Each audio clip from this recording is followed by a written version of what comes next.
So yan nga mga kaibigan, ang pag-uusapan natin ngayon ay itong balita po ng Manila Bulletin, no? Itong Romualdez team barred from distributing disaster aid in Davao City, says Solon, no? So February 8 po ito, no? 5:11 p.m. na sinulat ang article na to, itong balitang ito. So, ano po ibig sabihin nito? Pinigilan mga kaibigan or hinarang yung team ng ating speaker, Martin Romualdez, no? Para sila ay makapag-distribute ng kanilang tulong dito sa nangyaring disaster sa Davao. So mga kaibigan, napaka-iksi lang nitong ating ngayon, no? Mga kaibigan, mahina ang audio ko, saglit. Ayun, okay na po ba? Okay na po ba? Yan. So, medyo ulitin ko siguro, no, kasi mahina daw kanina yung audio ko. So, ang pag-uusapan po natin ngayon mga kaibigan ay tungkol po dito sa team ni Speaker Romualdez na good day, Admin Rich and everyone. Jackie Anderson, good day po. Sadyang utak pulburo ng mga Duterte, sadyang mga Bengador. Yes po, correct, no? Okay na, Rosa Floriano. Yun, okay na pala. So mga kaibigan, eto nga po, no? Ang sabi sa balitang ito ng Manila Bulletin, Romualdez team barred from distributing disaster aid in Davao City, says Solon.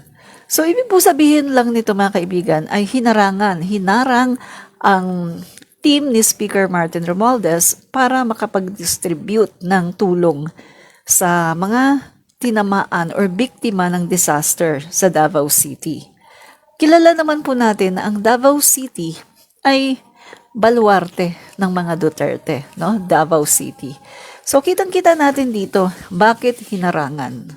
Mga kaibigan, sabi ko nga sa inyo, parang kung mare-recall ninyo noong time ng Yolanda, anong sabi doon nung nagkaroon ng Yolanda na super typhoon?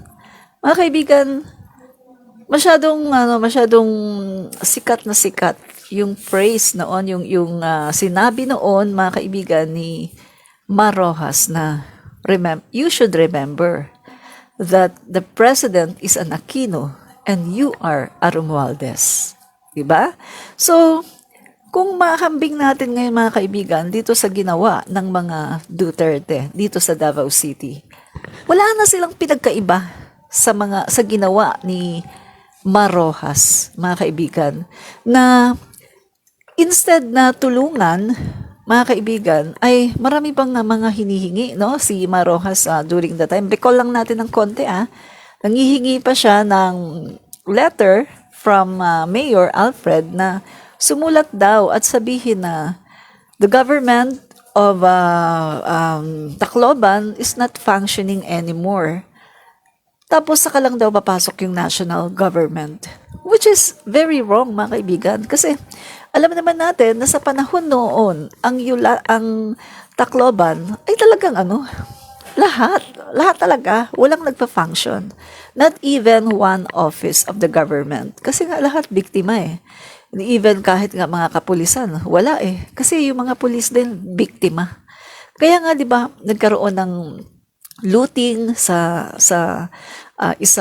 mga mall, no, doon sa Tacloban, at nagkaroon pa ng nakatakas yung mga bilanggo. Kasi wala nga lahat biktima eh. So walang magpapatupad ng peace and order. Kaya nga, di ba, ang mayor noon ay talagang nag-request, no, sa national government na bigyan sila ng magpapatupad ng mga peace and order. Bigyan sila ng mga kapulisan.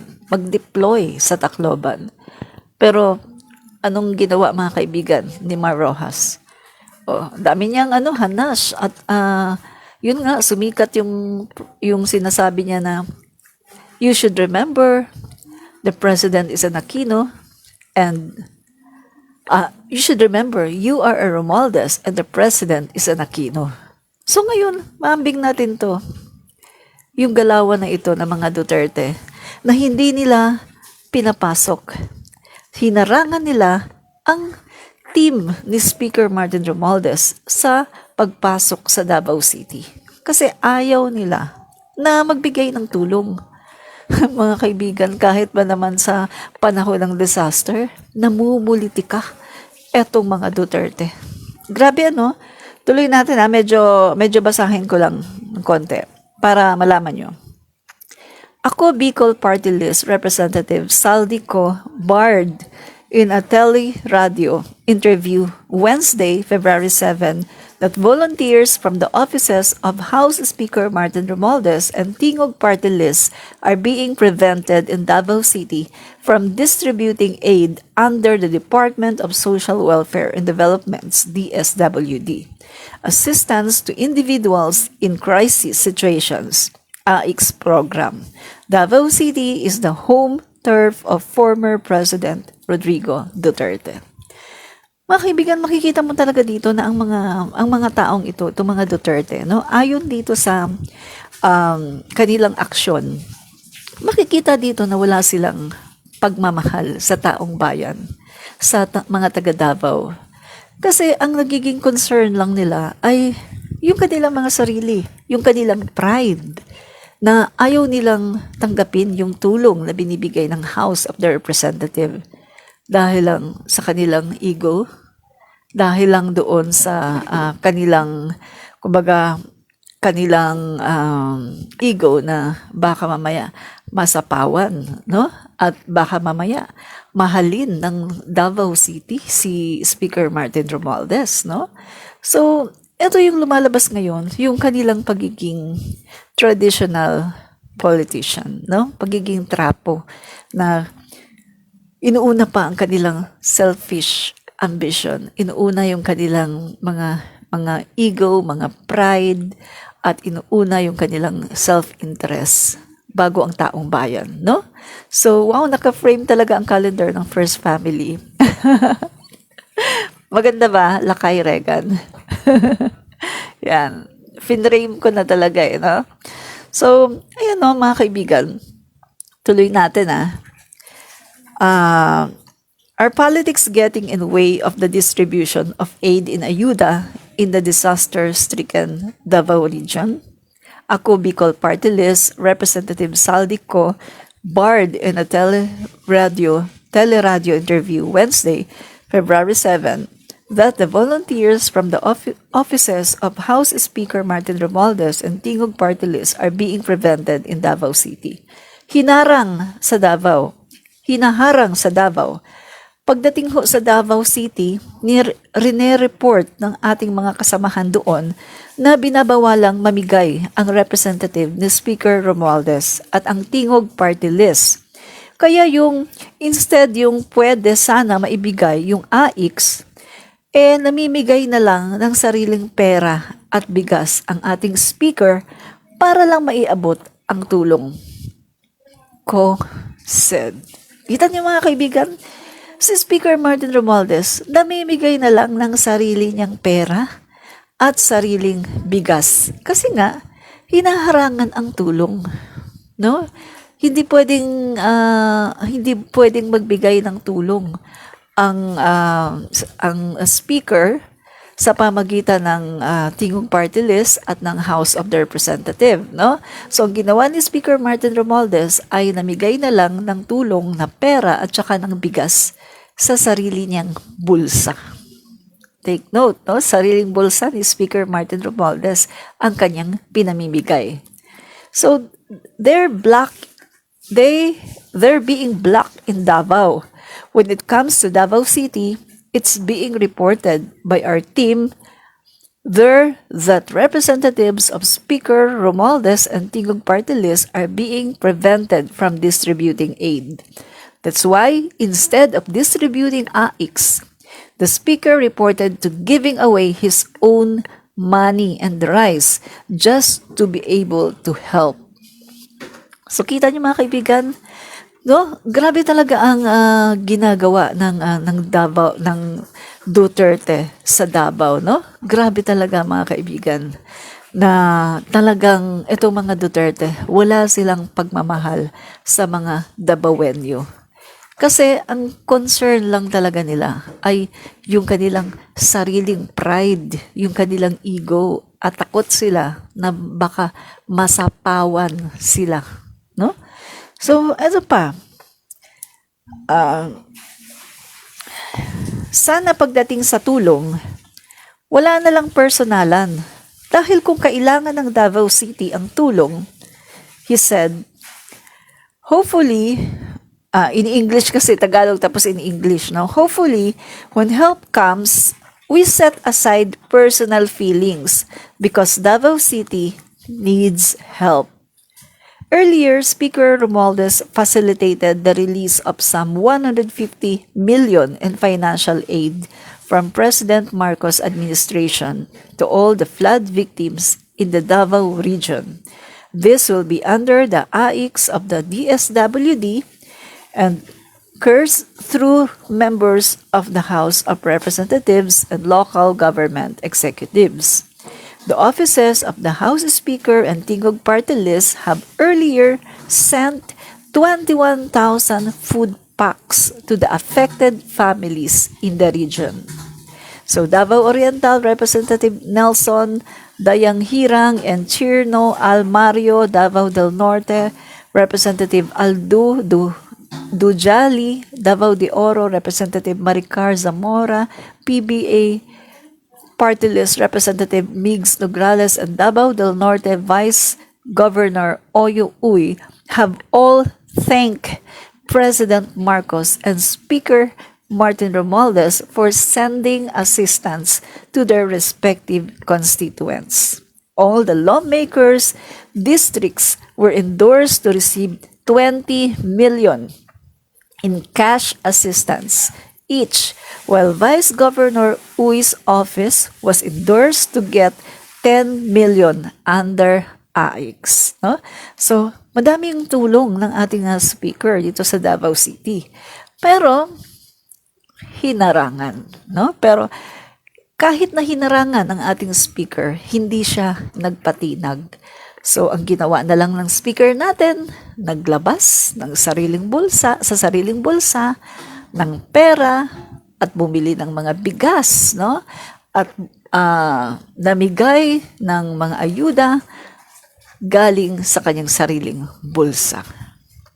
So walang pinagkaiba, mga kaibigan, yung nangyari noon sa panahon ng Yolanda, no? Remember, you are a Romualdez and the president is an Aquino. Ngayon, isang Romualdez na naman ang hinarangan. Laging inaapi yata ang Romualdez.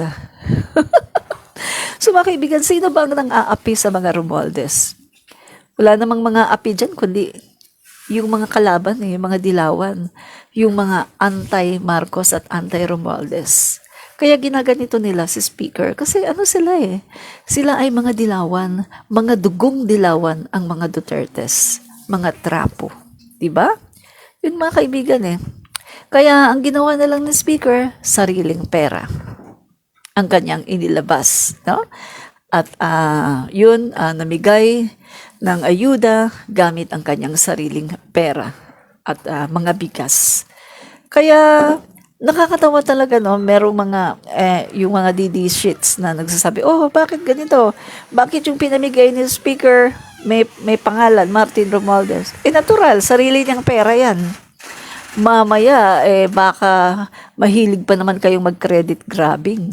Baka mamaya igagrab nyo na, ay, bigay yan dito sa kay Duterte yan, ay, kay yan. Kaya tama yung ginawa ni Speaker na nilagyan niya ng pangalan niya yung mga sacks of rice para hindi maagaw ng mga credit grabber na mga DD sheets. Diba? So, mga kaibigan, noon ko pa sinasabi sa inyo, walang pinag-iba. Ang katoksikan ng mga dilawan sa katoksikan ng mga DD sheets. Dahil ang mga DD sheets na to, sila ay mga dating dilawan na pumunta sa kampo ni Duterte at naging Duterte diehard supporters. Kaya kapag binalatan mo sila mga kaibigan, yung green, unti-unti na Nawawala ang pagiging luntian, nagiging light green, nagiging light na light hanggang sa lumalabas ang tunay nilang kulay, dilaw. Yun ang DD Sheets, mga kaibigan. Sila ay mga certified dilawan. Alam na, no? Nakakalungkot, nakakahiya itong mga kaibigan.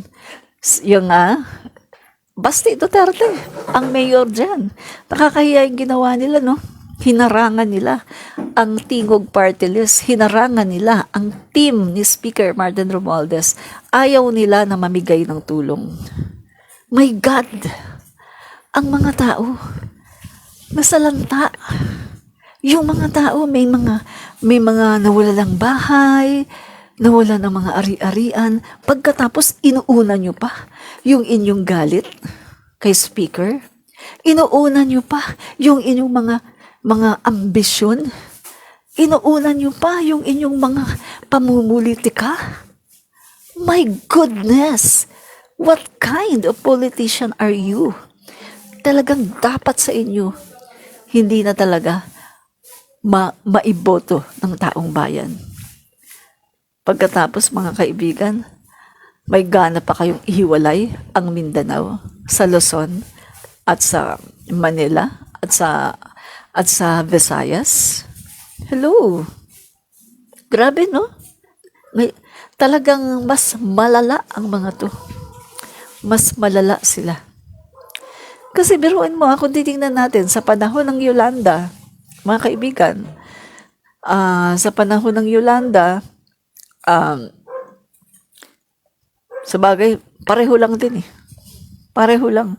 Yung ginawa ng dilawan at ginawa ngayon ng DD Sheets, pareho lang. So magkakulay na magkakulay talaga. Kasi 'di ba? Ang green, mga kaibigan, para makakompose ka ng green, kailangan mo ng yellow. Di ba? Kailangan mo ng yellow.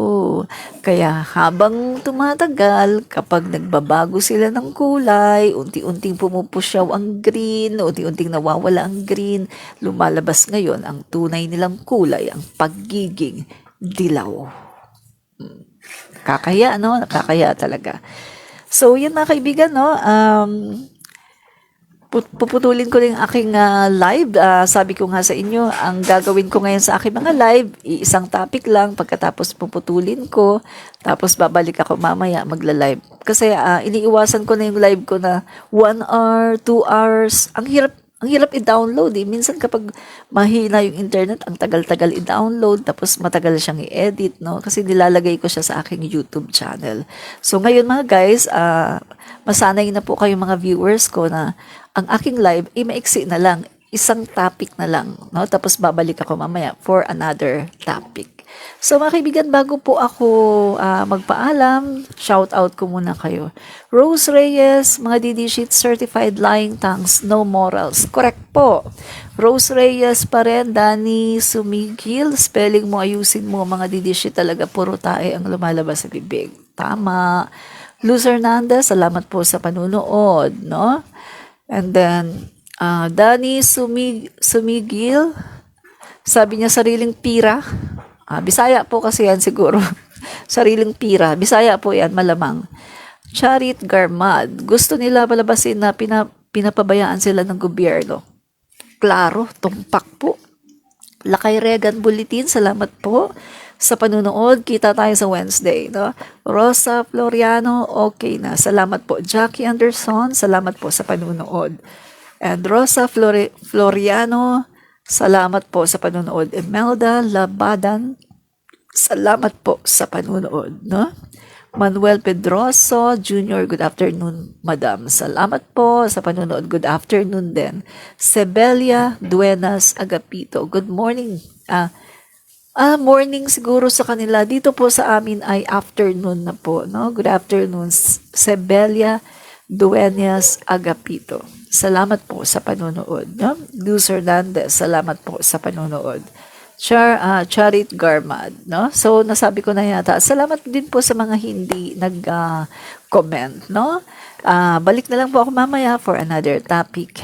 Ito po muli si Admin Rich, lagi nagsasabing supportan po natin ang ating Pangulo, ang ating first family, at ang buong gobyerno, no? Fight fake news, expose the truth. Bye! Oy, may pahabol. Glenn Resurrection. Bye po. Salamat din po, Glenn Resurrection, sa iyong panunood. Bye.